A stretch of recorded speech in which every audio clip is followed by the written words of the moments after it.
আমার আল্লাহ তাআলার প্যারা হাবিবকে জিবরাইল জানায়া দেয়, নবী গো আপনার কলিজার টুকরা নাতি হযরত ইমাম হুসাইন রাদিয়াল্লাহু তাআলা আনহু এমনি এমনি শাহাদাত বরণ করবে না।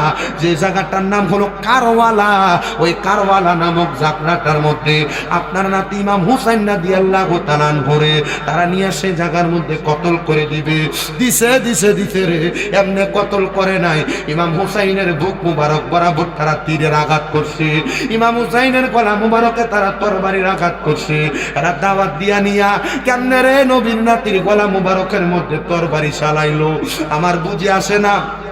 নবীর নাতির সাথে দুশ্মনী কইরা এরা কেমনে রে দুনিয়ার জমিনের মধ্য থেকে খবর চাইলে আমার নবীজির কাছে তারা মুখ দেখাইবো। দাওয়াত দিয়া নিয়ে বেঈমানি করাটা ভালো মানুষের লক্ষণ না, এটা বদ মানুষের লক্ষণ, বদ মানুষের লক্ষণ। আর প্রমাণও পাইলাম কোরআনুল কারীম আর হাদিস কইরা এরা বদ মানুষই আশিক তো সুরে সুরে ব্যাপারে লেখছে, মুঝে কো ফাওয়ালো मुसाफिर न समझो मैं आया नहीं हो बुलाया गया हो, मैं आया नहीं हो बुलाया गया हो कि मेहमान बना कर सताया गया हो, मैं रोया नहीं हो रुलाया गया हो, मैं रोया नहीं हो रुलाया गया हो।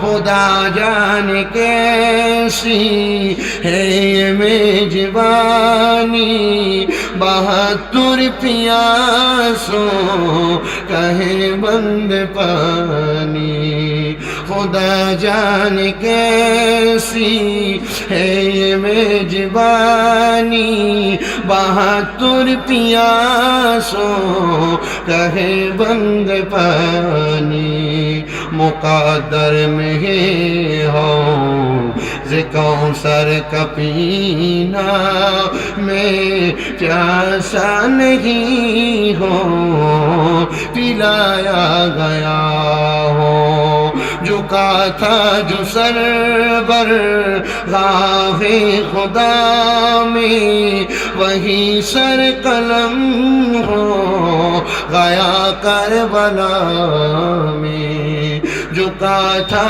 जो सर बर राहे खुदा में, वही सर कलम हो गया करबला में। शहादत की मंजिल को पाया है मैंने, मैं मुर्दा नहीं हो जिलाया गया हो, मैं मुर्दा नहीं हो जिलाया गया हो। मुझे को फवालो मुसाफिर न समझो, मैं आया नहीं हो बुलाया गया हो। প্রিয় মুসলমান ইমানদার, আমার নূরের নবী রাহমাতুল লিল আলামিন নবী ডাক দেয়া কয়, জগতের মানুষ রে, আমার উম্মতের এক শ্রেণী আমার নাতির সাথে বেঈমানি করবে, আর আমার আল্লাহ জানাইছে আমার নাতি ইমাম হুসাইনে পাক রাদিয়াল্লাহু তাআলা আনহু যত ফোঁটা রক্ত মুবারক মাটির মধ্যে পড়বে, তত ফোঁটা রক্ত মুবারকের বিনিময় আমার আল্লাহ তাআলা আমার লক্ষ লক্ষ কোটি কোটি গুনাহগার উম্মতরে মাফ করে দিবে। এ প্রিয় মুসলমান, হযরত আব্দুল্লাহ ইবনে আব্বাস রাদিয়াল্লাহু তাআলা আনহু থেকে একটা হাদিস শুনছি। আমার দয়াল নবী রাহমাতুল লিল আলামিন নবীজির ইন্তেকাল শরীফের পরে নবী আমার ওই হাদিস বর্ণনাকারী স্বপ্নের মধ্যে 10 মুহররম আসরের নামাজের পরে হাজির হয়ে গেছে। তিনি বলেন, আমি আমার নবীজিকে দেখলাম, নবীজির চুল মুবারক গুলো এলোমেলো, নবীজির দাড়ি মুবারক, ঠোঁট মুবারক মুবারকগুলোর ভিতরে রক্ত আর ধুলাবালি দেখা যায়। আমি দেখলাম আমার নবীজির হাত মুবারকের মধ্যে একটা পেয়ালা নিয়া আমার নবী কারবালার মরুভূমি প্রান্তরের মধ্যে নবীজির হাত মুবারক দিয়া রক্তগুলা কাঁচা কাঁচা বাটির মধ্যে উঠাইতেছে। আমি জিজ্ঞাসা করলাম, ইয়া রাসূলুল্লাহ, নবী গো, ও মায়ের নবীজি, আপনি বলেন না আপনি কেন রক্তগুলো এভাবে কাছে কাছে তুলতেছেন? নবী আমার কয়ে, রক্ত মুবারক গুলার বিনিময়ে, একটা ফোঁটার বিনিময়ে আমার আল্লাহ তাআলা আমি নবীর লক্ষ কোটি গুনাহগার উম্মতকে মাফ করে দিবে। জবান খুলে মুহাব্বতের আওয়াজে পড়েন আল্লাহুম্মা সাল্লি আলা সাইয়্যিদিনা মুহাম্মাদ ওয়া আলা আলি সাইয়্যিদিনা। জোরে জোরে ফরদুরুদ ও গো মুমিন আশিকান, জোরে জোরে ফরদুরুদ ও গো মুমিন আশিকান। তোমার দরুদ শুনতে নবী থাকেন সদা পেরেশান। আল্লাহুম্মা সাল্লি, মোহাব্বত নিয়ে পড়েন, মাওলানা মুহাম্মাদ ওয়া আলা আলি সাইয়্যিদিনা। নূর নবীজির ফসিনা মুবারক মেসকের চাইতে আরো সুগ্রাণ, সাহাবীরা আতর রূপে করতেন তাহা ব্যবহার। আল্লাহুম্মা সাল্লি, মুহাব্বত নিয়ে পড়েন, ঈমান তাজা হবে। মাওলানা মুহাম্মাদ ওয়া আলা আলি সাইয়্যিদিনা। আহমদ জিকির লা ইলাহা ইল্লাল্লাহু, লা ইলাহা ইল্লাল্লাহু, লা ইলাহা লাহু হাসবি রব্বি জাল্লাল্লাহ। পড়েন মাফি কলবি গায়রুল্লাহ। নূর মুহাম্মদ, জোরে নূর মুহাম্মদ, ও লা ইলাহা ইল্লাল্লাহ, লা ইলাহা লাহু, লা ইলাহা লা। বন্ধু আমরা বড় ভাগ্যবান, আমরা নবী আল্লাহর মেহমান। আল্লাহ দয়া কইরা করলেন দান, আল্লাহ দয়া করে আমরার নবী ঈমান। লা ইলাহা ইল্লাল্লাহু, লা ইলাহা। নামাজ রোজা সাইরো না, কেহ মা বাবার খেদমত সাইরো না। আমার নবীর দরুদ বইল না, বলেন নবীর, আমার নবীও তোমায় বলবে না। লা ইলাহা ইল্লাল্লাহু, লা ইলাহা লাহু, লা ইলাহা। আরে অনেক দূরে মদিনা, আমরা কেমনে যাব জানি না। দয়াল আল্লাহ দয়া করেন, দয়া রেন নসিব করেন মদিনা। লা ইলাহা লা যিকির, লা ইলাহা লা ইলাহা ইল্লাল্লাহু মুহাম্মাদুর রাসূলুল্লাহ সাল্লাল্লাহু আলাইহি ওয়াসাল্লাম। আসেন আমার ভবানীপুর গাউসিয়া হাবিবিয়া হাফিজিয়া মাদ্রাসার এই ৯তম সুন্নি মহাসম্মেলনে আগন্তুক আমার মুসলমান ইমানদারেরা জীবনের গুনার কথা স্মরণ করে মুহাব্বতের আওয়াজে আমার আল্লাহ পাকের জাতে নামের জিকির করি। আল্লাহু আল্লাহ আল্লাহ আল্লাহু আল্লাহ আল্লাহু আল্লাহ আল্লাহু আল্লাহ আল্লাহু আল্লাহ আল্লাহু আল্লাহ আল্লাহু আল্লাহ কাউরে বানাইলা সফিউল্লাহ কাউরে বানাইলা খলিলুল্লাহ কাউরে বানাইলা নাজিউল্লাহ মোর নবীকে দয়া করে মোর নবীকে রে বানাইলা হাবিবুল্লাহ আল্লাহু আল্লাহ আল্লাহু আল্লাহ আল্লাহু আল্লাহ আল্লাহু আল্লাহ আল্লাহু আল্লাহ আদম তুমি বানাইলা ববে রাখিবা কেমনে জাহান্নামে রাখবা তুমি মায়া করে রাখবা তুমি মায়া করে ওসিলা বন্ধু হাবিবুল্লাহ আল্লাহু আল্লাহ আল্লাহু আল্লাহ আল্লাহু আল্লাহ পুরুষ জাতি নারী জাতি সবাই তোমার প্রেম ভিখারি রাখবা তুমি কোন বানায় রাখবা তুমি কোন বানায় ও গো আল্লাহ মাবুদ আল্লাহ আল্লাহু আল্লাহ আল্লাহু আল্লাহ আল্লাহু লা আল্লাহু আল্লাহ লা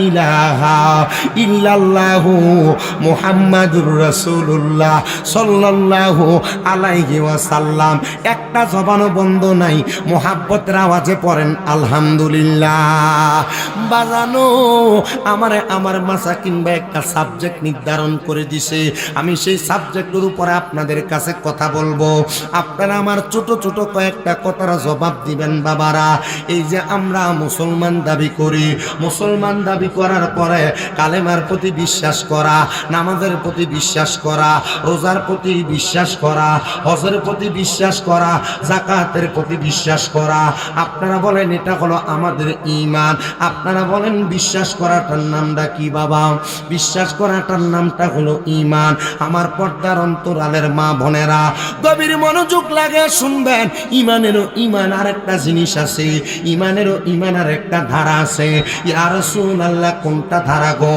আপনি নবী একটা বার আমাদেরকে জানায়া দেন না নবী আমার জানায়া দে উম্মত ঈমানের ধারা হলো যদি তোমরা আমি নবীর প্রতি ঈমান আনয়ন করতে চাও তাহলে তোমরা আমার ইতরাতের প্রতি ঈমান আনো আমার বংশধরের প্রতি ঈমান আনো ইয়া রাসূলুল্লাহ নবী গো আপনার কাছে জানতে চাই আপনি নবী বলেন না আপনার ইতরাত কারা আপনার বংশধর কারা আমার নবী কয় উম্মত আমার স্ত্রীরা আমার বংশধর আমার সন্তানেরা আমার বংশধর আমার আওলাদেরা আমার বংশধর নবী গো বুঝতে পারলাম তবে আপনি কাদের প্রতি ঈমানের কথাটা বললেন আমার দয়াল নবী রাহমাতুল লিল আলামিন নবী আমার বলতেছেন আমি কাদের কথা বললাম শোনো শোনো শোনো আল্লাহ তাআলা কুরআনুল কারীমে জানায়া দেয় কুল্লা আসআলুকুম আলাইহি আজরান ইল্লাল মাওয়াদ্দাতা ফিল কুরবা আমার আল্লাহ কয় বন্ধু নবী গো আপনি তাদেরকে জানায়া দেন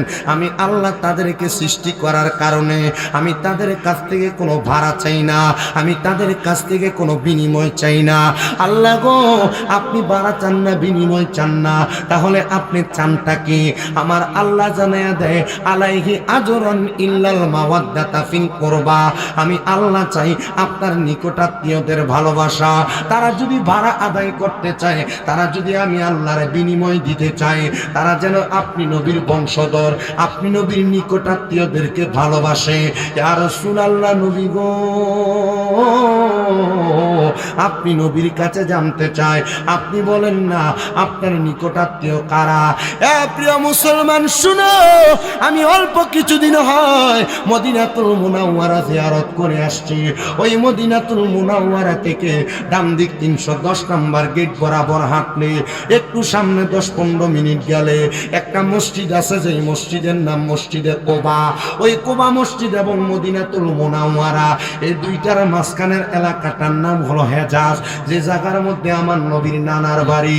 ওই হেজাজ এলাকার ডান দিকে আমার নবীজির কলিজার টুকরা কন্যা হযরতে মা খাতুনে জান্নাত ফাতেমাতুজ জহরা রাদিয়াল্লাহু তাআলা আনহার বাড়ি। ওই বাড়িটার মধ্যে আমার দয়াল নবীজির কন্যা খাতুনে জান্নাত ফাতেমা, হযরত মাওলা আলী মুশকিল কুশা আলী ইবনে আবি তালিব এবং হযরত ইমাম হাসান রাদিয়াল্লাহু তাআলা আনহু, ইমাম হোসেন রাদিয়াল্লাহু তাআলা আনহু বসবাস করতেন। নবী আমার বলেন, এ জগতের মানুষ শুনো, আমি নবী প্রত্যেক সোমবারে ওই মসজিদে কোবার মধ্যে গমন করতাম। মসজিদে কোবার মধ্যে গমন কইরা আমার নবী 2 রাকাত নামাজ আদায় করতেন। শুধু 2 রাকাত নামাজ আদায় করতেন না, আমার নবীজির এই অভ্যাসটারে আমার আল্লাহ তাআলা উম্মতের জন্য সওয়াবের কারণ বানিয়ে দিয়েছে। নবী আমার জানা গেছে, কোনো মানুষ যদি ওই মসজিদে কোবার ভিতরে যাইয়া মাত্র 2 রাকাত নামাজ আদায় করে, একটা উমরা হজ করলে যে সওয়াব, কোবা মসজিদে 2 রাকাত নামাজ পড়লে এমন সওয়াব দান করে দেয়। জোরে জোরে কন্যা সুবহানাল্লাহ। আমার নবীর মতো নবী এই জগতে হবে না, আমার নবীর মতো নবী এই জগতে হবে না। নবীকে না মানলে বাইরে ইমানে রবে না, বলেন নবীকে না মানলে বাইরে ইমানে রবে না। বলেন আমার নবীর মতো নবী, আমার নবীর মতো নবী এই জগতে হবে না, নবীকে না মানলে বাইরে ইমানে তোমার রবে না। আজকে আমি আমার মসজিদে হাদিস পড়ছি, তিরমিজি শরীফের হাদিস। নবীজি সাল্লাল্লাহু আলাইহি সাল্লামকে যখন আমার আল্লাহ তাআলা বানাইছেন, সৃষ্টি করছেন, নবীজির একবারে কাছের মানুষ হযরতে বারা রাদিয়াল্লাহু তাআলা আনহু, তিনি বলেন, আমি আমার নবীজির কাছে প্রশ্ন করলাম, ইয়া রাসূলুল্লাহ আপনি কেমন? নবী আমার উত্তর দেয়, তোমার নবী এমন কেমন? বলে আমাকে আল্লাহ তাআলা এমন ভাবে বানাইছে, আমার আগে এবং পরে আমার মতো কাউরে বানাই নাই। তো নবীরা আমার মতো বলা বেয়াক্কুবি। কেন বেয়াক্কুবি? কারণ আল্লাহ তাআলা নবীর মতো, নবীর আগে এবং পরে কাউরে বানাই নাই। তো কাউরে যদি না বানায় তো নবী আমার মতো হয় কেমনে? ও নবী আপনি কার মতো? কয় নবী নবীর মতো। সুবহানাল্লাহ নাই? আরো জোরে কন্যা সুবহানাল্লাহ। আমি আপনাদের কাছে যেই কথা বলতেছিলাম, নবী আমার জানাতে উম্মত শুনো, আমি নবী প্রত্যেক সোমবারে যখন আমি জিয়ারত করতে কোবা মসজিদে যাইতাম, ওই কোবা মসজিদের মধ্যে যাওয়ার সময় হাতের ডাইনে একটা কূপ আছে, যে কূপের পানি দিয়া আমার নবীজির ইন্তেকালের পরে আমার নবীজিকে গোসল দেওয়া হয়েছিল। যে কূপের পানি দিয়া আমার নবী মাঝে মাঝে ওযু করতেন, মানে কোবা মসজিদে নামাজ পড়তে এই পানি দিয়ে আমার নবী ওযু করে সে জায়গায় যাইতেন। মুসলমান, আমার দয়াল নবী রাহমাতুল লিল আলামিন নবী বলেন, একদিন আমি যখন শীতের সকালবেলা আমার ঘর থেকে হুজরা থেকে বের হইলাম, আমি কোবা মসজিদের দিকে যাব। এমন টাইমে কোবা মসজিদে যাওয়ার আগে আমি বীরে গাছের দিকে রওনা করলাম, ওই কূপের দিকে রওনা করার সময় আমার কি কলিজার টুকরা কন্যা হযরত খাতুনে জান্নাত ফাতেমার ঘরটা আমার সামনে পড়ল। আমি তো আব্বা জান, আমার ভিতরে আমার কন্যার জন্য বড় মায়া। নবী আমার বলেন, উম্মত এত মায়া, আমি মায়াটা সহ্য না কইরা আমি খাতুনে জান্নাত ফাতেমার হুজরার সামনে গেলাম। খাতুনে জান্নাত ফাতেমার হুজরার সামনে যাইয়া আমি আসসালামু আলাইকুম ওয়া রাহমাতুল্লাহ বইলা খাতুনে জান্নাতের ঘরের দরজার সামনে সালাম প্রদান করলাম। সালামটা দিতে দেরি, ও দুনিয়ার মানুষ, আমি সালাম দেওয়ার সাথে সাথে হযরত আলী কাররামাল্লাহু ওয়াজহু আমার জন্য ঘরের দরজাটা খুলে দিলেন। ঘরের দরজা তখন খুলে দেয়, আমি দয়াল নবীজি ঘরের মধ্যে প্রবেশ করলাম। প্রবেশ করার সাথে সাথে আমি নবীর সামনে আয়েশা হযরতে আলী রাদিয়াল্লাহু তাআলা আনহুর পরে হযরত খাতুনে জান্নাত ফাতেমা উপস্থিত হয়ে গেলেন। আমি খাতুনে জান্নাত ফাতেমাকে বললাম, ওগো ফাতেমা, আমার কলিজার টুকরা দুইজন নাতি হযরত ইমাম হাসান আর ইমাম হোসেন রাদিয়াল্লাহু তাআলা আনহু কোথায়? এই কথা বলতে দেরি ওনারা খেলাধুলা শেষ করে ডাইরেক্ট আমি নবীর সামনে আগমন করলেন। আমি নবীর সামনে আইসা ওই ছোট ছোট দুইটা বালক আমি নবীর হাত মুবারকের মধ্যে ধরতেছে, একজন আমার বাম হাতে একজন আমার ডান হাতে ধরতেছে। এমন টাইমে আমি দয়াল নবীজি খাতুনে জান্নাত ফাতেমাকে বললাম, ওগো ফাতেমা, আসো তুমি আমার সামনে আসো। খাতুনে জান্নাত ফাতেমার ডাক দিয়া আমার নবীজির চাদর মুবারকটারে এইভাবে ওনার গায়ের উপরে মিলে ধরলেন। চাদর উপর চাদরটারে নবীজি কাঁধের উপরে মিলা ধইরা সাথে সাথে ডাক দিলেন, ওগো আলী, আপনি আমার চাদরের নিচে প্রবেশ করেন। হযরত মালিক আলী কাররামাল্লাহু ওয়াজহু ওই চাদরের নিচে প্রবেশ করলেন। এবার আমার নবী ডাক দেয়, ও হযরতে ফাতেমা তু জোহরা, তুমি আমার এই চাদরের নিচে প্রবেশ করো। খাতুনে জান্নাত ফাতেমা ওই চাদরের নিচে প্রবেশ করলেন। মাঝখানে আমার দয়াল নবী হযরত খাতুনে জান্নাত ফাতেমা মাওলা আলী হইল কয়জন? জবাব দেয় না। কয়জন হইছে? তিনজন হইছে, আর দুইজন এখনো যায় নাই। শোনেন আমার বাবা, এ প্রিয় মুসলমান, আমার দয়াল নবী রাহমাতুল লিল আলামিন নবী মদিনার তাজেদার হুজুরপুর নূর সাল্লাল্লাহু আলাইহি ওয়াসাল্লাম নবী আমার বলে, উম্মত তোমরা শুনে রাখো, যখন আমি দয়াল নবী রাহমাতুল লিল আলামিন নবীজি হযরত আলী কাররামাল্লাহু ওয়াজহুকে প্রবেশ করাইলাম, হযরতে ফাতেমারে প্রবেশ করাইলাম, আমি সাথে সাথে ইমাম হাসান আর হোসেনকে ডাক দিলাম, তাদেরকে আমার চাদরের নিচে প্রবেশ করাইলাম। চাদরের নিচে প্রবেশ করে আমি সাথে সাথে আল্লাহর দরবারে হাত বাড়াইলাম, আল্লাহুম্মা হাউলাই আহলু বাইতি, আল্লাহ আপনি এদেরকে কবুল করেন, এরাই হইল আমার আহলে বায়াত। দোয়াটা করলেন আমার নবীজি, সাথে সাথে আমার আল্লাহ তাআলা কোরআনুল কারীমের আয়াত নাজিল করে দিয়েছেন, ইন্নামা ইউরিদুল্লাহু লিয়ুযহিবা আনকুমুর রিজসা আহলাল বাইতি ওয়া ইউতাহিরাকুম তাতহীরা। জবান খুলে জোরে জোরে পড়েন আল্লাহু আকবার। প্রিয় মুসলমান, আমার নবী রাহমাতুল লিল আলামিন নবী বললেন, হে আহলে বায়াতের সদস্যরা, আমি আল্লাহর দরবারে দোয়া করছি, আল্লাহ আপনি এদেরকে কবুল করেন, এরা আমার আহলে বায়াত। আল্লাহ সাথে সাথে কোরআনের আয়াত নাযিল করে দিছে। আল্লাহ জানায়া দেয়, এ জগতের মানুষ, নিশ্চয় যারা আমার নবীর বংশধর আহলে বায়াত, আমি আল্লাহ তাআলা নবীর ওই বংশধর আহলে বায়াতের মধ্য থেকে সকল প্রকার অপবিত্রতা দূর করে দিয়ে সকল প্রকার পাঙ্কুলতা দূর করে আমি আল্লাহ তাআলা তাদেরকে পবিত্র করেছি। আশেক সুরে সুরে লিখতেছে, ও মনোবাই ফাঁকেতে পাঞ্জাতন নিরাকারে নিরঞ্জন, এক বস্তুতে দুই রকম বুঝাই, শরীয়তের সতেক নাম তরিকতের নাই মুকাম, হাকিকত বুঝিলে মারফত পাই রে মন পাগলা মনোহরাই, ও তুই ডুব দিলি না পাক দরিয়াই, ও তুই ডুব দিলি না শুভ খাইলি না এশকের দরিয়াই রে মন পাগলা মনোহরাই, ও তুই ডুব দিলি না পাক দরিয়াই।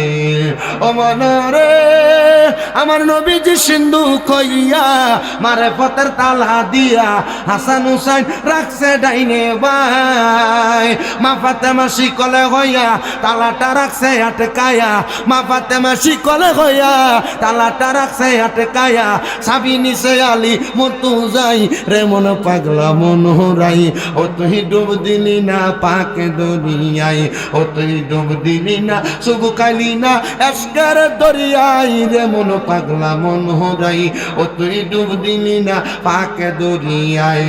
এ বন্ধু একটা জবানও বন্ধ নাই।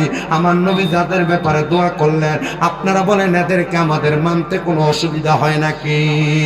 না, মানতে কোনো অসুবিধা নাই। আর সাওয়ারিকুল মুহরিক একটা কিতাব, 2 খণ্ডর কিতাব। ওই কিতাবের মধ্যে আমি পড়তে গিয়ে দেখলাম আল্লাহর নবী বলেন আমার আহলে বায়াত যারা, আমার বংশধর যারা, তারা হইল হযরত নূহ নবীর নৌকার মতো।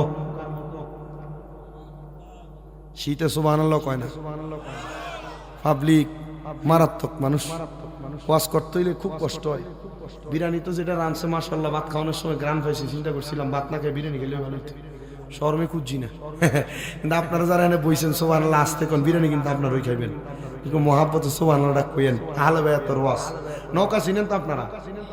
যে কালে তরিয়া ছিল না, যে কালে পার হবার লাগা এই ব্রিজ ছিল না, তখন মানুষ পারাপার করতো কি দিয়া? নৌকা দিয়া। নূহ নবীর নৌকাটার একটা মারাত্মক ঘটনা আপনারা অনেকে জানেন। এর ভিতরে স্বাভাবিক ছোট করে একটু কথা বইলা নেই। নূহ আলাইহিস সালাতু ওয়াস সালামের জামানায় যে নৌকা ছিল, এই নৌকাটা আল্লাহ তাআলার আদেশে নূহ নবী বানাইছেন। বানানোর পরে নূহ নবীর উম্মতেরা নূহ নবীরে পাগল বলে আখ্যায়িত করছে। নাউজুবিল্লাহ বলবেন না? নূহ নবীকে নূহ নবীর উম্মতেরা বাজে বলে আখ্যায়িত করছে। এই উম্মতেরাই নূহ নবীর উম্মত 80 জন। কয়জন? 80 জন। এই উম্মতেরা নূহ আলাইহিস সালাতু ওয়াস সালামের নৌকাটারে জন দেখছে নূহ নবী নৌকা বানায়, এরা নূহ নবীরে কইছে সারা দুনিয়া রোদে ফাইটা জায়গা আপনি নৌকা বানান, কারণ কি? না না, আপনি যদি নবী হইতেন তাহলে এই অবস্থা আপনি নৌকা বানাইতেন না। নূহ নবী দাওয়াত দিছে, না নৌকাটা আল্লাহর হুকুমে বানায়, আল্লাহ বলছে প্লাবন দিব, তা আপনারা আমার কথা অস্বীকার করেন কেন? আমি তো নবী, নবী মিথ্যা বলে না। তো তখন তারা নূহ নবীর কথাকে অবজ্ঞা করে বাড়িতে গেছে গা।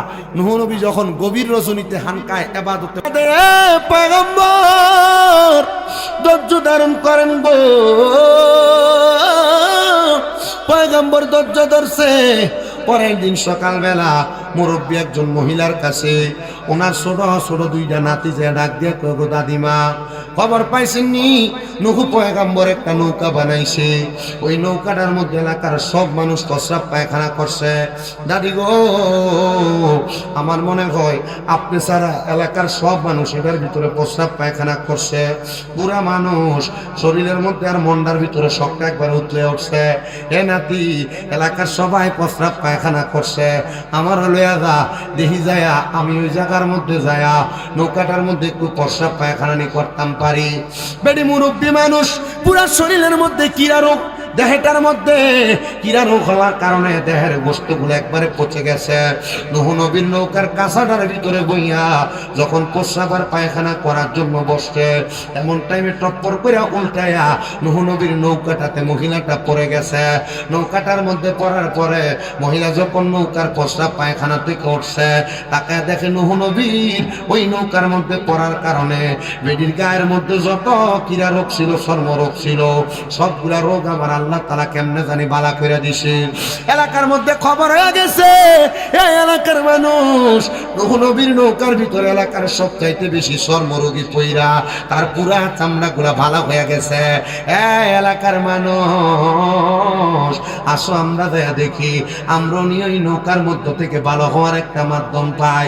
এরা যাইয়া নৌকার মধ্য থেকে প্রস্রাব পায়খানা যেগুলা তারা নিজেরাই করছিল, ওই প্রস্রাব পায়খানা গুলা লইয়া তারা কাটা জায়গায় লাগায়, তারা লেংনা জায়গায় লাগায়, তারা লুলা জায়গায় লাগায়, কানা চোখে লাগাইলে তাদের চোখ বালা হইয়া যায়।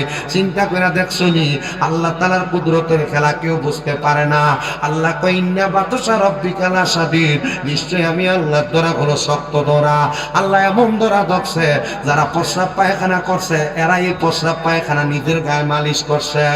আল্লাহ তাআলা ইলহাম জানিয়ে দেয়, এ পয়গম্বর নূহ নবী, দেখছনি গো, যারা প্রস্রাব পায়খানা করছে আমি আল্লাহ তাআলা তারারে দিয়া প্রস্রাব পায়খানা পরিষ্কার করে ফেলছি। প্রিয় মুসলমান ইমানদার, এমন পরিষ্কার করছে দুইয়া দুইয়া নৌকার পানিগুলা পর্যন্ত নিয়ে গেছে। আবার এমন মুজেজা আমার আল্লাহ নূহ নবীরে দিয়া দেখায়া দিছে, ওই নৌকা ধোয়া পানিগুলা যারা তাদের শরীরে লাগাইছে তাদের রোগ বালা হয়ে গেছে। মানুষগুলা কয় দেখছনি রে, সত্য কথা, পয়গম্বরের কামটা তো ভালাই। এবার আমার আল্লাহ তাআলা এলান করে দেয়, হে নূহ নবী গো, নৌকাটারে ভালো করে ধৌত করায়া আপনি প্রস্তুতি নেন, আগামীকালকে আপনাকে এই জায়গার মধ্যে প্লাবন দেওয়া হবে, এত পানি তো টুম্বর থাকবে, ওই পানির মধ্যে আপনি নৌকাতে আরোহণ করা লাগবে। আপনি আপনার উম্মতদেরকে জানিয়ে দেন, উম্মত হলো কয়জন? শৈলের ভিতরে হিট হই নাই, হিট দিয়া কন্যা উম্মত হলো কয়জন? আরো জোরে কন্যা বাবা কয়জন? 80 জন উম্মত লইয়া নূহ পয়গম্বর উনি উনার উম্মতদেরকে বলছে, তোমরা সবাই জায়গার মধ্যে আসবা, আগামীকালকে প্লাবন হবে, নৌকাতে আরোহণ করবা। এমন টাইমে নূহ নবীর একজন উম্মত মহিলা মুরব্বী মানুষ ডাক দিয়ে কয়, পয়গম্বর আপনার যখন প্লাবনের সময় হয়ে যাবে, আপনি আমার ডাক দিয়ে আপনার নৌকাতে উঠাইয়েন। নূহ নবী এলাকার সব মানুষকে এরাদা করছে, তাদেরকে ডাক দিয়ে তুলবে। পয়গম্বর নূহ আলাইহিস সালাতু ওয়াস সালাম এরাদাটা করার সাথে সাথে এলাকার সব মানুষকে ডাকলেন, জোড়ায় জোড়ায় পুরুষকে তুললেন, জোড়ায় জোড়ায় গাছ তুললেন, জোড়ায় জোড়ায় গরু তুললেন, ছাগল তুললেন, সব জাতের পানি নূহ নবীর নৌকাতে আরোহণ করাইলেন। আরোহণ করানোর পরে নূহ নবীর স্ত্রীকে তুললেন, একটা সন্তানকে তুললেন, কিন্তু নূহ নবীর একটা সন্তান হেদায়েত পায় নাই, যার নাম ছিল শুকর। ওই শুকর নামের অর্থ হইল কি জানেন? মানে হলো অধিক পরিমাণ কন্দনকারী, অধিক পরিমাণ কন্দনকারী। কেউ কেউ বলেন নাম ছিল কানান। ওই ব্যক্তিটা এমন ভাবে কন্দন করতেন রে বাবা, এমন ভাবে কন্দন করতেন, কন্দন করে লাভ নাই। নূহ নবী তারা ডাক দেয়, বাবা প্লাবন হবে, অধিক পরিমাণ পানি হবে, আসো তুমি আমার নৌকার মধ্যে ওঠো। ওঠে নাই নৌকাতে, এ আব্বা নৌকার মধ্যে যদিও না উঠি, যদি প্লাবন হয়ে পানি চলে আসে আমি গাছের আগার মধ্যে উঠব, যদি গাছের আগায় পানি আসে আমি পাহাড়ের চূড়ার মধ্যে উঠব। না না না না, পারবা না। এবার এমন ভাবে প্লাবন হয়েছে, গাছগুলা ডুবে গেছে, পাহাড়গুলা ডুবে গেছে, সন্তান কান্না করে আব্বা এখন আমারে উঠা। কিন্তু আমার আল্লাহ তাআলা নূহ নবীরে নিষেধ করেছিলেন না। আমার আল্লাহ তাআলার দরবারে হেদায়েত পাওয়ার একটা বয়স আছে, হেদায়েত পাওয়ার একটা ধারাবাহিকতা আছে, দোয়া কবুল হওয়ার একটা সময় আছে। এমনি হবে না। নূহ নবী আপনি ধৈর্য ধারণ করেন, অপেক্ষা করেন গো, প্লাবন শেষ হয়ে যাবে। প্লাবন শেষ হয়ে গেছে, কিন্তু যে বৃদ্ধ মহিলাটা নূহ নবীরে বলছিল ওনারে নিয়ে ওঠার জন্য, ওই নূহ নবীরে আমার আল্লাহ তাআলা হিকমত করে বৃদ্ধ মহিলার কথা ভুলে রাখছে। সবাই নৌকা থেকে নামছে, নামার পর নূহ নবীরে আমার আল্লাহ স্মরণ করাইছে। নূহ নবী যে বৃদ্ধ মহিলা আপনার উম্মত, আপনারে বলছিল তারা ডাক দিয়া নৌকা তো উঠাইছেন নি? নূহ নবী কয়, কিরে মহিলাটারে তো উঠাইলাম না, যায় দেখি ওই মহিলাটা তার ঘরে আসেনি। নূহ পয়গম্বর মহিলার ঘরের দরজার সামনে দেয়া করাঘাত করলেন, ডাক দিলেন, এ বৃদ্ধা মা আছেন নাকি ঘরের মধ্যে? মহিলা হঠাৎ করে ঘরের দরজা খুললেন। নূহ নবী কয়, মা আপনি কি ঘরের মধ্যে? মহিলা কয়, নূহ নবী প্লাবনের সময় কি হয়ে গেছে? নূহ নবী ডাক দিয়া কয়, এ মহিলা সারা দুনিয়া প্লাবন হয়ে গেল, পানির তলে ডুবে গেল, আপনি কি টের পান নাই? উনি ডাক দিয়া কয়, না না না, আমি টের পাই না। বলে কারণটা কি, কেন টের পান নাই? বলে আমি তোমার একটু আগে না বই না ঘরে ঢুকলাম, কিন্তু এদিক দিয়ে 41 দিন শেষ হয়ে গেছে, একটু আগে বইলাই না ঘরে ঢুকলাম, আমি 2 রাকাত নামাজে দাঁড়াইছি, কোন দিক দিয়ে প্লাবন হইল? নূহ নবী তুমি আমার সাথে কেমন জানি কথা বলো। নূহ নবী আল্লাহর দরবারে সেজদা দিয়া ডাক দিয়ে কয়, আল্লাহ একটা মহিলা 2 রাকাত নামাজ পড়ছে, 41 দিন সময় লাগছে, সারা দুনিয়া পানির তলে চলে গেছে, মহিলা বুঝি টের পায় না। আল্লাহ তোমার কুদরতের খেলা কেউ বুঝতে পারে না। প্রিয় মুসলমান ভাইরা রে, আমি জানতে চাই ওই নৌকাতে যারা আরোহণ করছে, নৌকাতে যারা উঠছে, তারা যে ভাইসা গেছে, আমরা যদি ওই নৌকাতে উঠতে পারতাম আমরাও তো ভাইসা যাইতাম। আমরা তো নূহ নবীরে পাই নাই, নূহ নবীর নৌকারে পাই নাই, আমরা পাইলাম কারে? আল্লাহর নবী কয়, তোমরা পাইছো আমার আহলে বায়াতকে, তোমরা আমার আহলে বায়াতকে ভালোবাসো, আহলে বায়াতকে মুহাব্বত করো। নূহ নবীর উম্মতেরা নূহ নবীর নৌকা তুইটা যেমন ভাবে পার পেয়ে গেছে, পাইসা গেছে, তোমরা যদি তেমন যেমন ভাবে আহলে বায়াতরে ভালোবাসো তোমরা তেমন ভাবে পার পাইবা, মাপ পাইয়া যাইবা। নবী গো কেমন ভাবে মাপ পাবো আপনি বলেন না? আমার নবী কই আহলে বায়াত হলো তোমাদের নাজাতের তরী।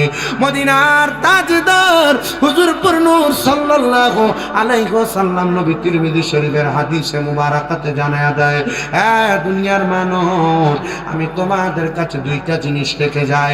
এক নাম্বার হলো কোরআন, আরেকটা হলো আমার ইকরার, মানে হলো আমার আহলে বায়াত। এদেরকে যারা ভালোবাসবে আমি তাদেরকে ভালোবাসবো, এদেরকে যারা কষ্ট দিবে তারা যেন আমি নবীরে কষ্ট দিবে। শুনেন বাবা, কেন আহলে বায়াতকে কষ্ট দিলে নবী কষ্ট পায়? আমার নবীজির দরবারে একদিন সকালবেলা নবীজির চাচি আম্মা কান্না করতে করতে করতে করতে আগমন করলেন। আয়েশা ডাক দিয়া বলি, ইয়া রাসূলুল্লাহ। নবীজি জিজ্ঞাসা করে, আপনি কান্না করেন কেন? কান্নার কারণ কি? তিনি ডাক দিয়া কয়, নবী গো আমি একটা স্বপ্ন দেখেছি, যে স্বপ্নটা আমার কাছে দেখার পর বড় ভয় ভয় লাগতেছে। হ্যাঁ চাচি আম্মা আপনি কি ভয় পাইতেছেন? উনি ডাক দিয়া কয়, নবী গো আমি স্বপ্ন দেখেছি আপনার দেহ মুবারকের একটা অংশ কাইটা আমি চাচি আম্মার হাতের মধ্যে দেওয়া হয়েছে। কোন কোন বর্ণনাকারী বলেন ফুফি আম্মা। আহারে উনি যখন এই কথা বললেন আমার নবীজি মুস্কি হেসে দিলেন, আর চোখ মুবারকের কর্নার দিয়ে একটু কান্নার পানি ছেড়ে দিয়ে কান্না করে আর ডাক দিয়ে কই, চাচি আম্মা গো জানেননি গো চাচি আম্মা, অল্প কিছুদিন পরে আমার কলিজার টুকরা খাতুনে জান্নাত ফাতেমার গর্ভ থেকে একজন লাল আগমন করবে, একজন সন্তান আগমন করবে, যাকে দুনিয়াতে আগমন করার পরে সর্বপ্রথম আপনি চাচি আম্মার কোলে দেওয়া হবে। ইয়া রাসূলুল্লাহ সবটার ব্যাখ্যাটা আপনি বলেন না? নবীজি জানায়া দেয়, আল্লাহ তাআলা বোঝাই সেইটা দিয়া। আহলে বায়াত মানে হযরত ইমাম হুসাইন রাদিয়াল্লাহু তাআলা জন্মের পূর্বের কথা এটা জানায়া দেয়। এই হোসেন আর হাসান রাদিয়াল্লাহু তাআলা আনহুমা তারা দুইজন আমার নবীজির দেহ মুবারকের একটা অংশ। নবীজি গো তাহলে তাদেরকে কষ্ট দিলে আপনি কষ্ট পান? আশেক লাগতেছে, ওরে কেউ যদি ওদের কষ্ট দেয় কষ্ট লাগে কলি যায়, বলেন কেউ যদি ওদের কষ্ট দেয় কষ্ট লাগে কলি যায়, কষ্ট দিল মা ফাতেমার গায়, বল কষ্ট দিল দয়াল নবীর গায়, বলেন কেউ যদি ওদের কষ্ট দেয় কষ্ট লাগে কলি যায়, বলেন কেউ যদি ওদের কষ্ট দেয় কষ্ট লাগে কলি যায়, কষ্ট দিল মা ফাতেমার গায়, বল কষ্ট দিল দয়াল নবীর গায়।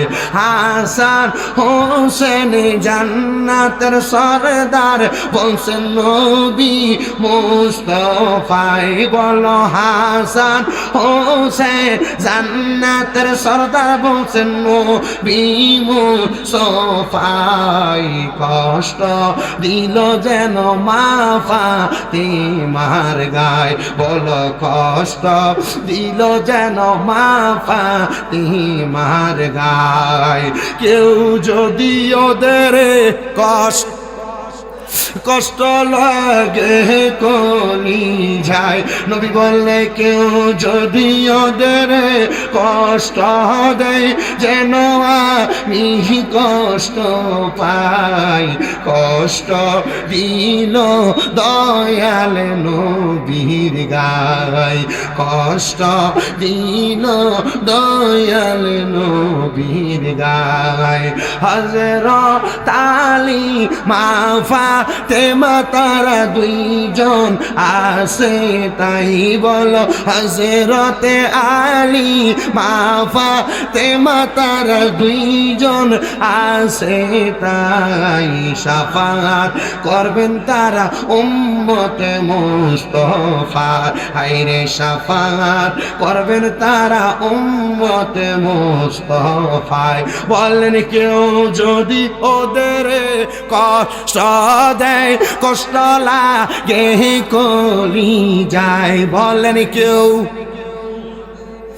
কষ্ট দেয় কষ্ট লাগে কলি যায় কষ্ট দিল মা ফাতেমার গায় প্রিয় বাবা নবীর চাচি আম্মা ডাক দিয়ে কই ইয়া রাসূলুল্লাহ তাহলে আপনি আমার এই স্বপ্নের ব্যাখ্যা দিলেন অল্প কিছুদিন পরে আমার দয়াল নবী রাহমাতুল লিল আলামিন নবী মদিনার তাজদার হুজুর পুরে নূর সাল্লাল্লাহু আলাইহি ওয়াসাল্লাম নবীর কাছে নবীর চাচি আম্মা কুল মোবারকের মধ্যে ছোট্ট শিশু আহলে বাইতের সদস্য ইমাম হোসেন রাদিয়াল্লাহু তাআলা আনহুরে কুলের মধ্যে নিয়া কান্না করতে করতে বলে ইয়া রাসূলুল্লাহ সাদ্দাকতা ইয়া রাসূলুল্লাহ আপনি বলেছেন আপনার কথাটা সত্য গো নবী সাথে সাথে আমার নবীজির জবান মোবারকের সাথে জবান মিলিয়ে কালেমা পড়ছে কালেমা প্রিয় মুসলমান ইমানদার নবীর উম্মত শুনো গো আমার নবীজি রাহমাতুল লিল আলামিন নবীর আব্বা জানের একজন দুইজন না 10 ভাই ছিলেন তারা 10 ভাই ঠিক না হুজুর 10 ভাই ছিলেন তারা 10 ভাই এর মধ্যে এক চাচার স্ত্রী ঈমান আনয়ন করেছে আমার নবী বড় খুশি হয়ে গেছে বড় খুশি হয়ে গেছে আরে মুসলমান শুধু তাই নয় হযরত ইমাম হাসান হুসাইন রাদিয়াল্লাহু তাআলা আনহু যখন দুনিয়াতে আগমন করলো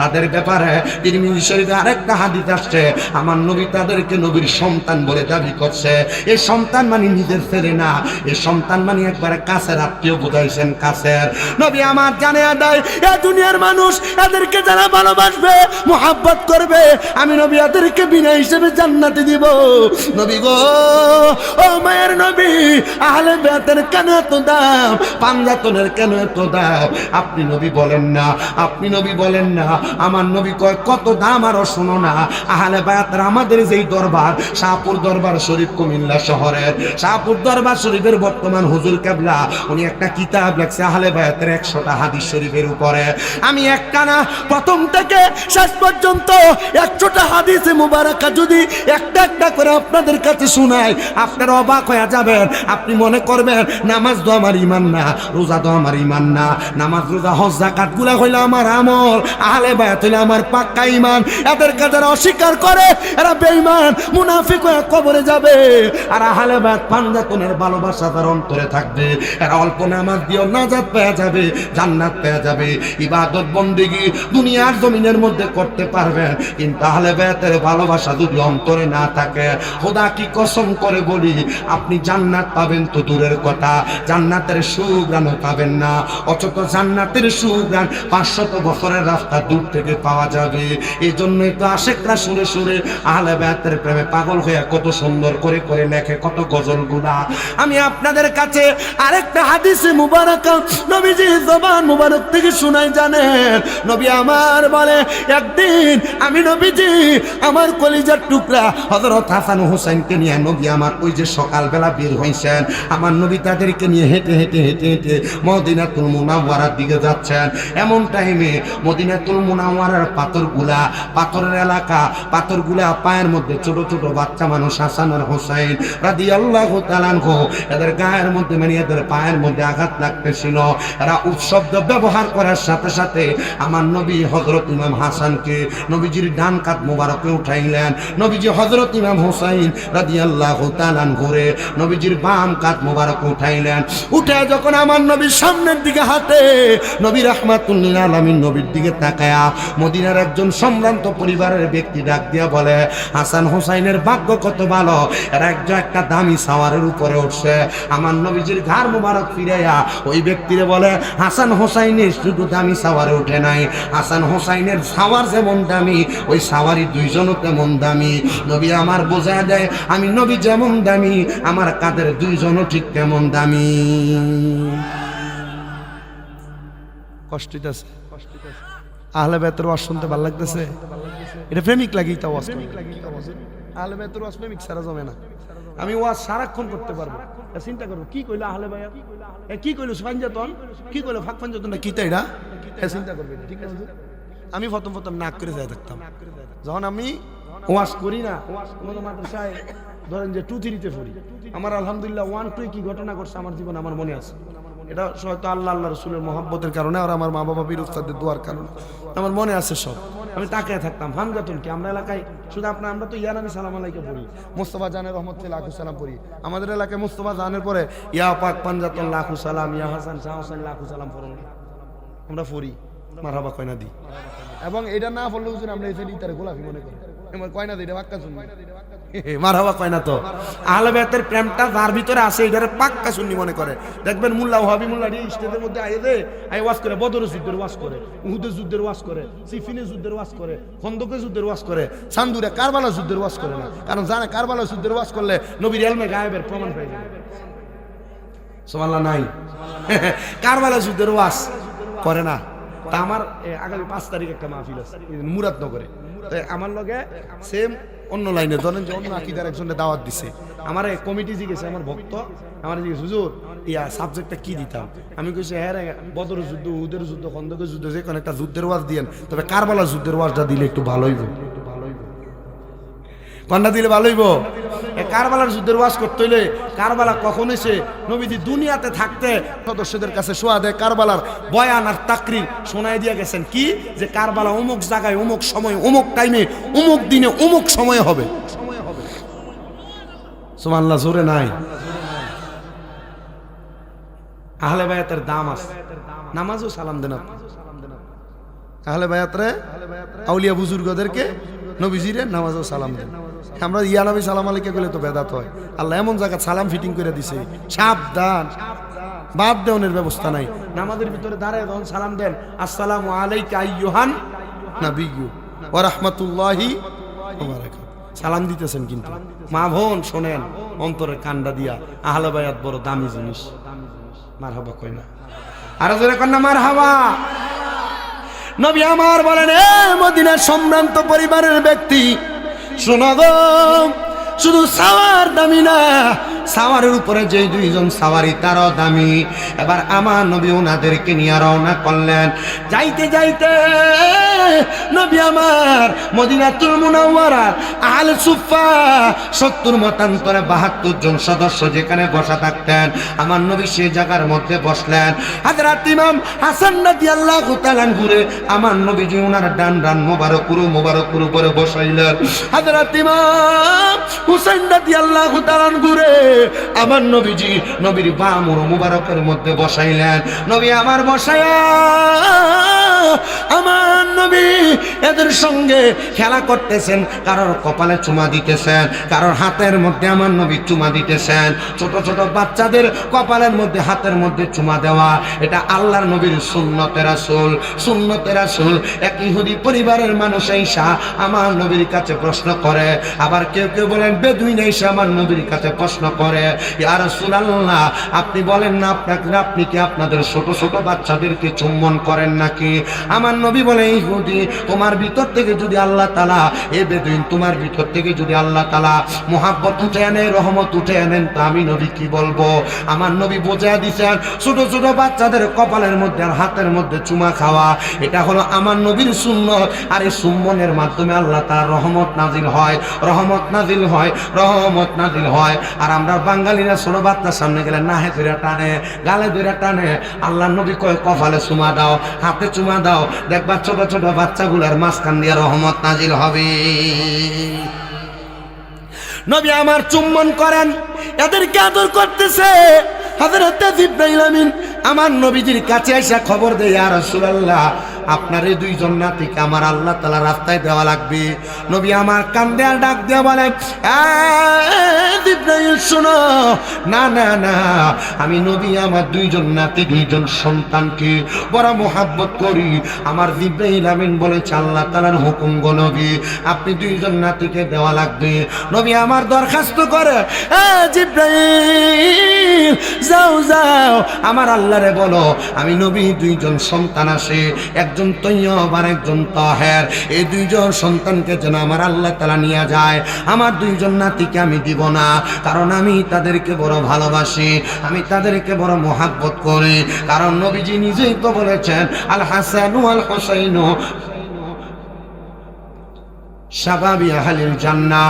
আমার নবীজির কলিজার টুকরা নাতি হযরত ইমাম হাসান আর হুসাইন রাদিয়াল্লাহু তাআলা আনহু জান্নাতের যুবকদের সরদার। শোনো প্রিয় মুসলমান ইমানদার, নবীর দুইজন সন্তানকে আমার আল্লাহ দুনিয়া থেকে উঠে নিয়ে গেছে, ছেলে সন্তান উঠে নিয়ে গেছে। আহারে আমার মদিনার কামলিওয়ালা দয়াল নবী রাহমাতুল লিল আলামিন নবীজি আল্লাহর দরবারে সব সময় দোয়া করে। আবার কিছুদিন পরে এই দুইজন নাতিকে নিয়ে আমার নবী যখন আবার বসে রইলেন, আবার আল্লাহ খবর পাঠায়, ইয়া রাসূলুল্লাহ নবী, ও মায়ের নবী গো, আপনি নবীজির এই দুইজন নাতিকে আমার আল্লাহর কাছে দেওয়া লাগবে আল্লাহর হস্তে। নবী আমার জানিয়ে দেয়, এগো জিবরাইল, আমার দুইটা সন্তান আমার আল্লাহ নিয়ে গেল, কিন্তু দুইটা নাতিকে কেন নিয়ে যাবে আমার আল্লাহকে আমার একবারও জানাইবে না, আমার আল্লাহকে একটাবারও জানতে দিবে না। আমার নবী ডাক দিয়া কইরা, জিবরাইল, আমি আমার সন্তানদের বদৌলতে আল্লাহর কাছে কোনো কিছু চাই নাই, জিগাইবানি আমার আল্লাহ তাআলা আমার দুইটা নাতির বিনিময় আমি নবীরে কি প্রতিদান দান করবে। জিবরাইল আমিন ডাক দিয়া কই, ইয়া রাসূলুল্লাহ নবী গো, ও মায়ের নবী, এই দুইজন নাতি তো একসাথে দুনিয়া থেকে যাবে না। আপনার উম্মত দাবিদার কিছু মুনাফিক বেঈমান মাথার মধ্যে টুপিদারি লাগায়া, মাথার মধ্যে পাগড়ি লম্বা পাঞ্জাবি লাগায়া আপনার কলিজার টুকরা বড় নাতি ইমাম হাসান রাদিয়াল্লাহু তাআলা ঘুরে তারা বিষ পান করে দিব দিছে, বিষ পান করে দিছে, নানা বলে একটা চিৎকার মারছে রে। কিন্তু যখন ইমাম হুসাইন আওয়াজটা শুনছে, দৌড়ে হযরত ইমাম হাসানের কাছে গেছে। কে খাওয়াইছে বিষ একবার বলেন না, শুধু দজ্জের বাণী শোনাইছে। যদি এখন বইলা দেই কে বিষ পান করাইছে, তাহলে আপনি বলবেন। এখন যদি তাদেরকে আপনি হযরত মাওলা আলীর খিনজির দিয়া তরবারি দিয়া গর্দান আলাদা করে দেন, আমার নানার উম্মতের ঈমান কেমনে পরীক্ষা হইব? না না না না না, আরে ঈমান কেমনে পরীক্ষা হইব? এই জন্য দেখবেন দুনিয়াতে যখন সোয়াদে কারবালার মাস চলে আসে, এজিদ না এজিদলে রহমতুল্লাহ আলাই বইলা, হাফেজ সাহেব বইলা, মুহাদ্দিস বইলা বইলা বহু মোল্লা সাহেবরা ফতুয়া দেয়, কথা বলে, এরা মুনাফিক বেঈমান, এরা কখনো নবীর আশিক হইতে পারে না। পাঞ্জাবি থাকবে সত্য কথা, দাড়ি টুপি থাকবে সত্য কথা, কারণ যারা নবীর আহলে বায়াতকে হত্যা করেছে, নবীর আহলে বায়াতকে কতল করেছে, শহীদ করেছে, এরা কখনো হাফেজ হইতে পারে না। আমি পয়রা দেখলাম আল বিদায় ওয়ান নিহায়ার মধ্যে, আস-সাওয়ারিকুল মুহরিকার মধ্যে, শামে কারবালার মধ্যে আমি পড়ে দেখলাম এজিদের চরিত্র ছিল একবারে দুশ্চরিত্রওয়ালা মানুষ। এজিদ শুধু দুশ্চরিত্র ছিল না, এজিদ ছিল একজন নারী লোভী মানুষ, এজিদ ছিল মদ্যপায়ী মানুষ। আমি পড়তে পড়তে দেখলাম এজিদ যখন মারা গেছে মদ পান করার পরে আর পায়খানার মধ্যে আসার খেয়ে পড়া মরছে। সিমন নামক লোকটা, যেটা ইমাম হুসাইনে পাকের গর্দান মুবারকের মধ্যে তরবারি চালাইছিল, ওই লোকটা নারী লোভী হওয়ার কারণে মদিনাতুল মুনাওয়ারা এরিয়ার সুন্দরী নারীটা সিমরে সুন্দর করে বইলা মরুভূমির মাঝখানে নিয়া হাত মদ পান করাইতে করাইতে হাত পাকুলা বাইন্দা সেখানে অসার করে ফালায়া তার গর্দানটা আলাদা কইরা উফানগরীর বড় বিল্ডিং এর উপরে দিয়া শাস্তি দেখায়া দিছে। নবীর দুশমন যারা, নবীর আহলে বায়াতের দুশমন যারা, আহলে বায়াতকে অপছন্দ যারা করে, এদেরকে আমার আল্লাহ তাআলা দুনিয়াতে শাস্তি দিয়া নেয়, শাস্তি দিয়া নেয়। আমার আল্লাহ তাআলার প্যারা হাবিবকে জিবরাইল জানিয়ে দেয়, নবী গো, আপনার কলিজার টুকরা নাতি হযরত ইমাম হুসাইন রাদিয়াল্লাহু তাআলা আনহু এমনে এমনে শাহাদাত বরণ করবে না। যে জায়গাটার নাম হলো কারওয়ালা, ওই কারওয়ালা নামক জায়গাটার মধ্যে আপনার নাতি ইমাম হুসাইন রাদিয়াল্লাহু তাআলা আনহুরে তারা নিয়ে সে জায়গার মধ্যে কতল করে দিবে। দিছে রে, এমনে কতল করে নাই, ইমাম হুসাইনের বুক মুবারক বরাবর তারা তীরের আঘাত করছে, ইমাম হুসাইনের গলা মুবারকে তারা তরবারির আঘাত করছে। এরা দাওয়াত দিয়া নিয়া কেমনে রে নবীর নাতির গলা মুবারকের মধ্যে তরবারি চালাইলো, আমার বুঝে আসে না। নবীর নাতির সাথে দুশ্মনী কইরা এরা কেমনে রে দুনিয়ার জমিনের মধ্য থেকে খবর চাইলে আমার নবীজির কাছে তারা মুখ দেখাইবো। দাওয়াত দিয়া নিয়ে বেঈমানি করাটা ভালো মানুষের লক্ষণ না, এটা বদ মানুষের লক্ষণ, বদ মানুষের লক্ষণ। আর প্রমাণও পাইলাম কোরআনুল কারীম আর হাদিস কইরা এরা বদ মানুষই আশেক তো সুরে সুরে ব্যাপারে লেখছে মুঝে কো ফাওয়ালো मुसाफिर न समझो मैं आया नहीं हो बुलाया गया हो मैं आया नहीं हो बुलाया गया हो कि मेहमान बना कर सताया गया हो मैं रोया नहीं हो रुलाया गया हो मैं रोया नहीं हो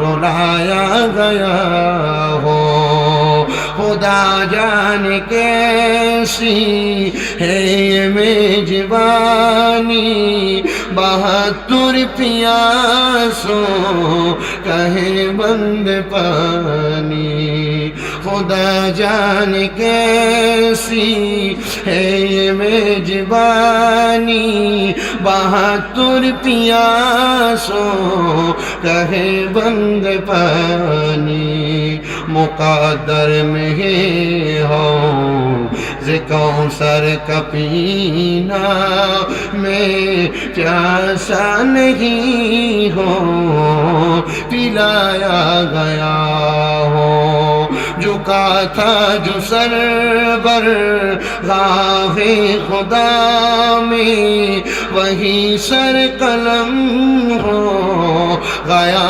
करबला में झुका था जो सर पर गाहे खुदा में वही सर कलम हो गया करबला में शहादत की मंजिल को पाया है मैंने मैं मुर्दा नहीं हो जिलाया गया हो मैं मुर्दा नहीं हो जिलाया गया हो मुझे को फवालो मुसाफिर न समझो मैं आया नहीं हो बुलाया गया हो प्रिय मुसलमान इमानदार আমার নূরের নবী রহমাতুল লিল আলামিন নবী ডাক দেখো জগতের মানুষ রে আমার উম্মতের এক শ্রেণী আমার নাতির সাথে বেঈমানি করবে আর আমার আল্লাহ জানাইছে আমার নাতি ইমাম হুসাইনে পাক রাদিয়াল্লাহু তাআলা আনহু যত ফোঁটা রক্ত মোবারক মাটির মধ্যে পড়বে তত ফোঁটা রক্ত মোবারকের বিনিময় আমার আল্লাহ তাআলা আমার লক্ষ লক্ষ কোটি কোটি গুনাহগার উম্মতরে মাফ করে দিবে। এ প্রিয় মুসলমান হযরত আব্দুল্লাহ ইবনে আব্বাস রাদিয়াল্লাহু তাআলা আনহু থেকে একটা হাদিস শুনছি আমার দয়াল নবী রাহমাতুল লিল আলামিন নবীজির ইন্তেকাল শরীফের পরে নবী আমার ওই হাদিস বর্ণনাকারী স্বপ্নের মধ্যে 10 মুহররম আসর নামাজের পরে হাজির হয়ে গেছে। তিনি বলেন আমি আমার নবীজিকে দেখলাম, নবীজির চুল মুবারক গুলো এলোমেলো, নবীজির দাড়ি মুবারক ঠোঁট মুবারক গুলার ভিতরে রক্ত আর ধুলাবালি দেখা যায়। আমি দেখলাম আমার নবীজির হাত মুবারকের মধ্যে একটা পেয়ালা নিয়া আমার নবী কারবালার মরুভূমি প্রান্তরের মধ্যে নবীজির হাত মুবারক দিয়া রক্তগুলা কাঁচা কাঁচা বাটির মধ্যে উঠাইতেছে। আমি জিজ্ঞাসা করলাম ইয়া রাসূলুল্লাহ নবী গো, ও মায়ের নবীজি আপনি বলেন না আপনি কেন রক্তগুলো এভাবে কাছে কাছে তুলতেছেন? নবী আমার কয়ে রক্ত মুবারক সবগুলার বিনিময়ে একটা ফোঁটার বিনিময়ে আমার আল্লাহ তাআলা আমি নবীর লক্ষ কোটি গুনাহগার উম্মতকে মাফ করে দিবে। প্রিয় মুসলমান, এজন্য সবার কাছে আমি আবদার করি, শুধু নামাজ পড়লেই চলবে না, শুধু রোজা রাখলে চলবে না। ইয়াজিদও নামাজ পড়েছে, ইয়াজিদের দলপন্থীরাও নামাজ পড়েছে। তারা বলেছিল ইমাম হুসাইনের গলাতে তাড়াতাড়ি আসরের নামাজ কাদা হয়ে যায়। আহারে, যেই নানার কারণে আজকের দিনে ইসলাম পাইছ, নামাজ পাইছ, ওই নানার কলিজা টুকরা নাতিদের গলাতে ছুরি চালাইয়া কিসের নামাজ পড়বা? ওই পাঞ্জাতনরে কষ্ট দিয়া আহলে বায়াতের বিরোধিতা কইরা কিসের নামাজ পড়বা? এই নামাজ আল্লাহর দরবারে কবুল হবে না, কবুল হবে না, কবুল হবে না। আমি সবার কাছে আবদার করি রে প্রিয় মুসলমানেরা, আগে অন্তরের ভিতরে নবীর প্রেমের পাশাপাশি আহলে বায়াতের প্রেমও পয়দা করেন। তারপরে একটা সেজদা দেন, দেখবেন 10টা 15টা 20টা সেজদা লাগবে না। হয়তোবা আমার আল্লাহ তাআলা আপনার একটা সেজদার বিনিময়ে আপনার নাজাত দিয়া দিবে, নাজাত দিয়া দিবে। কিন্তু ইয়াজিদ নামক লোকের বংশধর আর গোষ্ঠীর মানুষরা তারা সবাই একসাথে নবীর নাতির গলা মুবারকের মধ্যে তরবারি চালায় নামাজ পড়তে গেছে। শুধু তাই না রে, আমার নবীজি কেন তাদেরকে ভালোবাসবে না? আমার দয়াল নবীজি রাহমাতুল লিল আলামিন নবী যখন দুনিয়া থেকে ইন্তেকাল শরীফ করবে, নবীজির ইন্তেকাল শরীফের পূর্ব মুহূর্তে, আমার নবীজির ওফাত গ্রহণের পূর্ব মুহূর্তে রাহমাতুল লিল আলামিন নবীজির সন্নিকটে খাতুনে জান্নাত ফাতেমাতুজ জাহরা রাদিয়াল্লাহু তাআলা আনহা ছিলেন। তিনি ডাক দিয়া বলেন, আমার আব্বা জানের সাথে অসংখ্য সময় পর্যন্ত ফেরেশতারা কথা বলেছে। নবী যখন দুনিয়া থেকে ইন্তেকাল করে চলে যায়, খাতুনে জান্নাত ফাতেমাতুজ জাহরা রাদিয়াল্লাহু তাআলা আনহা আর কোনোদিন ওনার মুখ দিয়ে হাসি দেন নাই। কেন হাসি দেন নাই? খাতুনে জান্নাত ফাতেমা শুধু হাসি দেন নাই না, আমি কিতাব পড়তে যায় দেখলাম রে, আহলে বায়াতের মুহাব্বতের কিতাবগুলোর হাদিসগুলো পড়তে যায় দেখলাম খাতুনে জান্নাত ফাতেমাতুজ জাহরা রাদিয়াল্লাহু তাআলা আনহা খাবার পর্যন্ত বন্ধ করে দিয়েছে, কোনো খানা খায় নাই। কারণ আমার নবী দুনিয়া থেকে বিদায় হয়ে গেছে। নবীজির সুখে আক্রান্ত হয়া খাতুনে জান্নাত ফাতেমাতুজ জাহরা রাদিয়াল্লাহু তাআলা আনহা দুনিয়া থেকে বিদায় হয়েছে। কিন্তু প্রিয় মুসলমান, আমি আপনাদের কাছে কেন এই ওয়াক্যগুলো শোনাইছি জানেন?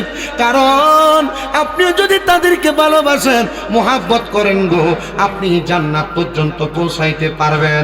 আশেক আল্লামা ওয়ালিউল্লাহ আশিকি এটা সুরে সুরে লেখে, ওরে যাদের নামে মসজিদে বানাই, যাদের নাম লেখে মাদ্রাসায়, যাদের নামে মসজিদে বানাই, যাদের নাম লেখে মাদ্রাসায়, ইমামে পড়ে জুমারে খুতবাই, ইমামে পড়ে জুমারে খুতবাই, মুনাফিকরা দেখে না আল্লাহ একদিন লইয়া যাইবা, ইমানদার বানাইয়া নিও, ইমানদার বানাইয়া নিও।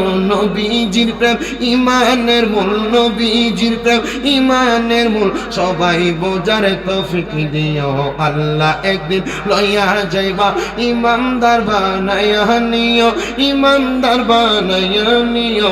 নবীজির প্রেম ইমানের মূল, সবাই বোঝার তৌফিক দিও। মা খাদিজা যাদের নানি ছিল মায়ে বড় ধনী, মা খাদিজা যাদের নানি ছিল মায়ে বড় ধনী, জাবালে নূরে যাইতেন তিনি, জাবালে নূরে যাইতেন তিনি, নবীকে খাওয়াইতে খানা আল্লাহ একদিন নিয়া যাইবা, ইমানদার বানাইয়া নিও। নবীজির প্রেমে ইমানের মূল, সবাই বোঝার তৌফিক দিও। দূরে কোন মারহাবা। আমি আপনাদের সবার কাছে আবদার করি, যখন আল্লাহর প্রতি রসুলের প্রতি ঈমান আনয়ন করবেন, তার সাথে সাথে আহলে বায়াতের প্রতি ঈমান আনয়ন করবেন। তবে আমি আপনাদের কাছে কয়েকটা কথা শোনা দেই। আমার নূরের নবী রাহমাতুল লিল আলামিন নবী জানাইছেন, দুনিয়ার জমিনে সবার প্রতি ঈমান আছে, তবে যদি মরার পরে আল্লাহর সন্তুষ্টি অর্জনের মাধ্যমে দুনিয়ার জমিন থেকে বিদায় হতে চাও, তাহলে তোমরা দুনিয়াতে থাকা অবস্থায় আম্মা আব্বার সন্তুষ্টি করবা, নচেৎ তোমার সব ঈমান বরবাদ হয়ে যাবে। সব ঈমান কি হবে? কেন? আব্বা আম্মার কি করতে হইব? না, বাদ দেওয়া লাগতো না। বউর কথা হইনা বাজ্যা ধমক দিল, কান থেকে আওয়ানোর পর বউ একটা কথা বলছে, কথা শুনে মা বাবার সাথে চেতাচেতি করতে হইব। করতেইব সতর্কই ব্যাপার। আপনার মা বাবা আপনার ধন সম্পদ টাকা পয়সা সব দিয়ে গেছে, না আপনার যদি সেই মন মানসিকতা না থাকে আপনি এটা দিয়ে কিছু করতে পারবেন, ঠিক না? আপনার এই দিকটা একটু লক্ষ্য রাখবেন। আমি আপনাদের কাছে একটু ছোট্ট সময় এই বিষয়গুলো টাচ করে যায়, একটু শোনেন অন্তরের কানটা লাগায়া।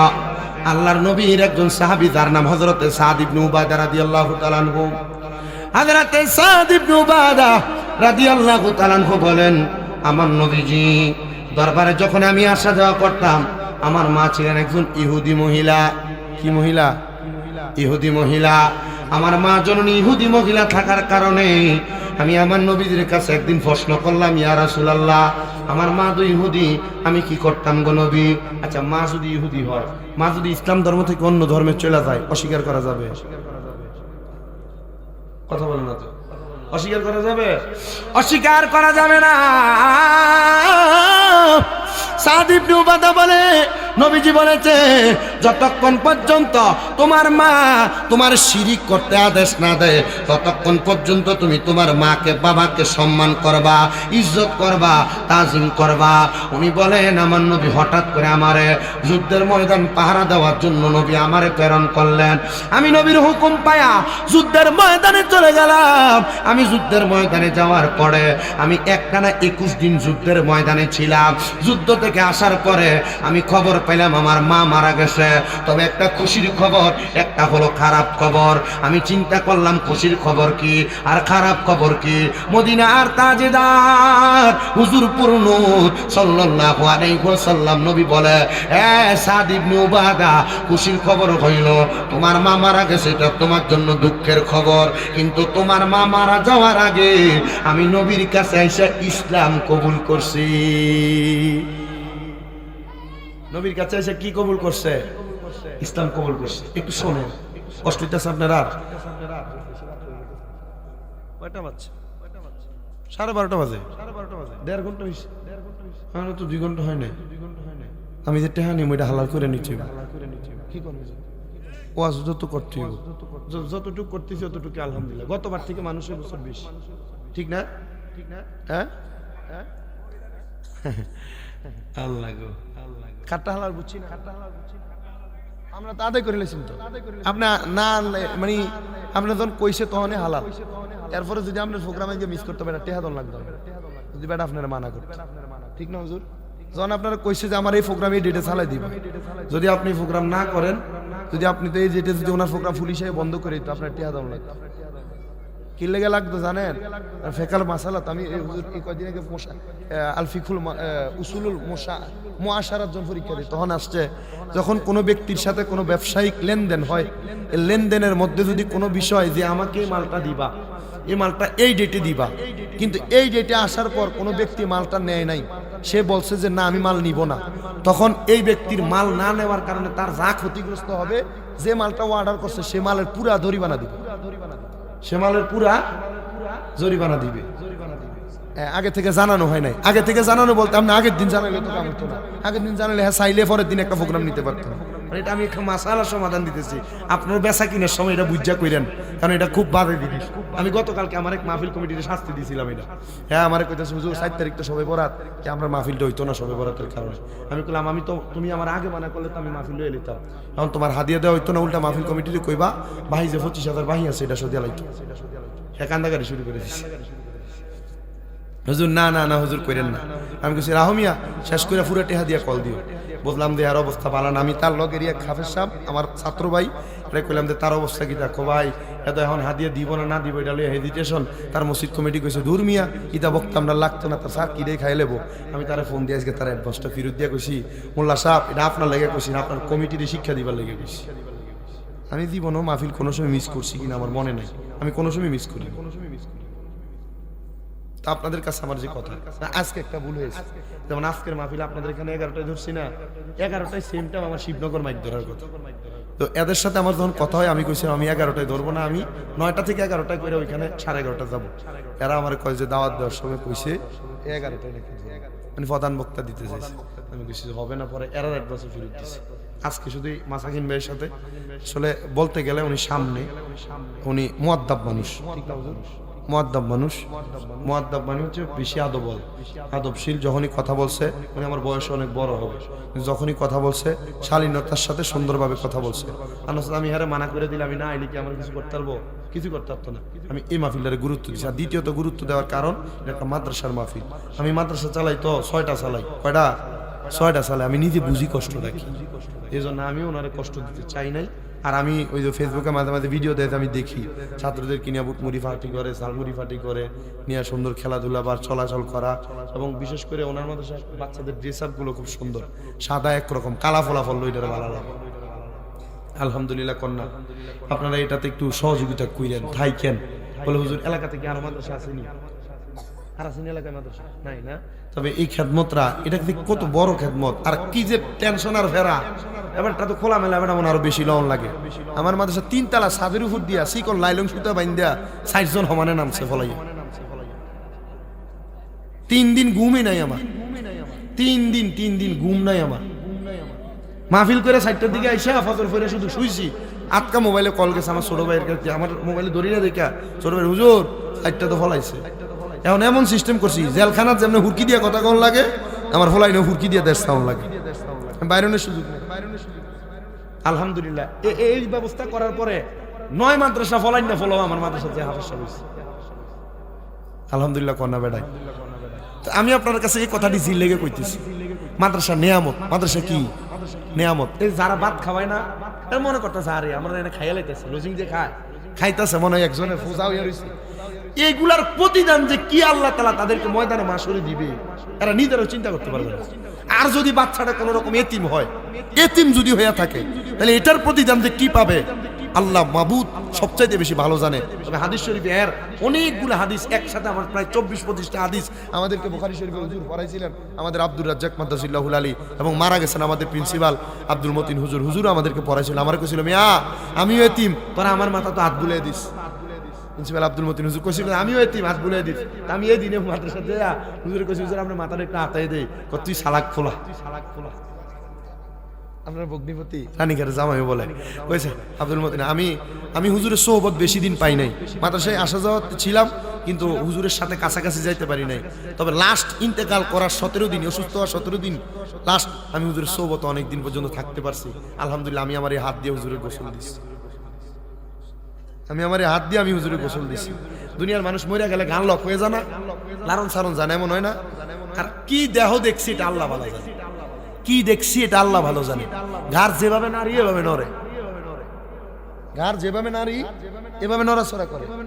আপনি কি মনে করছেন দেখতে দেখা যেত কেমন জানি সাদা দিদা পাঞ্জাবি কেমন জানি চলে? এলেমের একটা পাহাড় ছিলেন, পাহাড় ছিলেন। বাদুগর মানুষের ভাইস প্রিন্সিপাল ছিলেন, এলেমের একটা পাহাড় ছিলেন। আমি গায়েতে যখন মালিশ করি না, অনেকে আসে না যে শরীর ময়লা থাকে, লাশ ধোয়াইলে গায়ে থেকে ময়লা ওঠে, এমন হয় না অনেক জায়গা থেকে?